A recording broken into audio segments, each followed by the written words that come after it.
Ang dakbayan sa San Carlos, pinaagi sa San Carlos Housing Authority ni pahigayon sa orientation seminar kabahin sa housing program sa mga miyembro sa pag-ibig na nagtrabaho sa local o national na kagamhanan niadtong Marso 17, 2014 dito sa SP Session Hall. Ang maong orientation gitambungan sa mga kawani sa lokal nga gamhanan, mga magtutudo sa elementary o sekundaryang tulungan, mga kawani sa Hall of Justice o guban pa.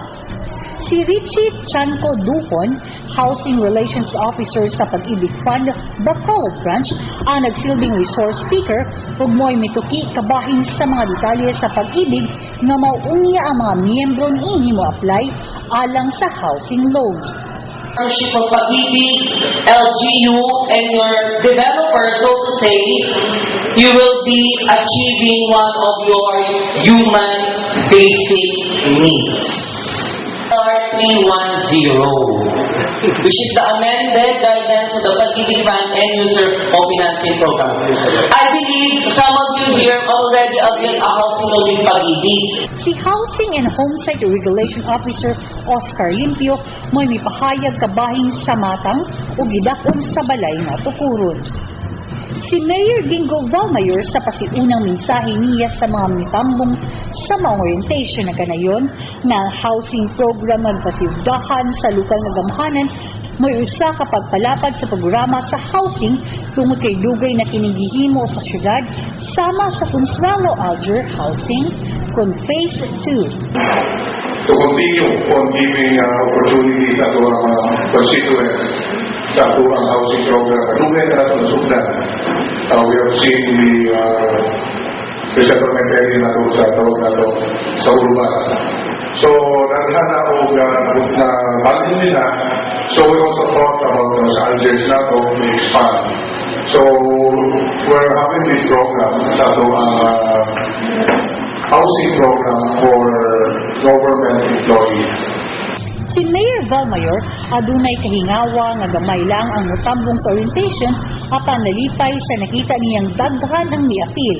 Busa siya nang hinaot nga daghan unta ang musanong niini nga programa. Siya mibutyag nga huluna nga gitaganan ini napalit sa syudad gikan sa pamilya Villa ug may gidakon nga 2.5 hektaryas ug may plano pagayod ang syudad nga modugang og laing 2.5 hektaryas pagayod kung ugaling mahinayon ang negosasyon sa pagpalit og laing lunas. The city government has already bought a 2.5 hectare property katong sa ilang media sa una. I don't know maybe some of you know this place.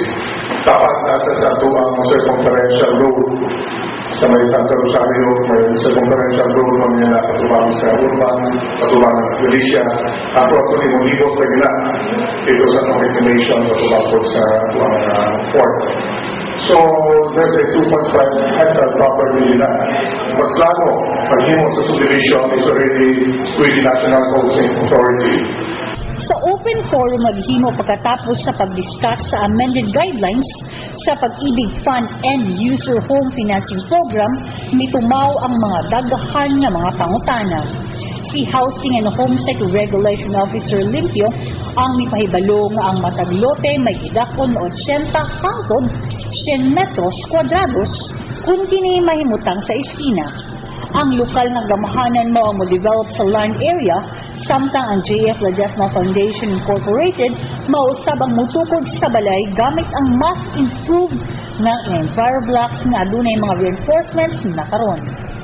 Ang 70% sa gidakon gamiton alang sa mga housing ug ang 30% usab gamiton alang sa mga kalsada, drainage ug uban pa. Ang balay nga tukuron maong socialized loop type single detached housing nga may gidakon nga 25 metros kwadrados.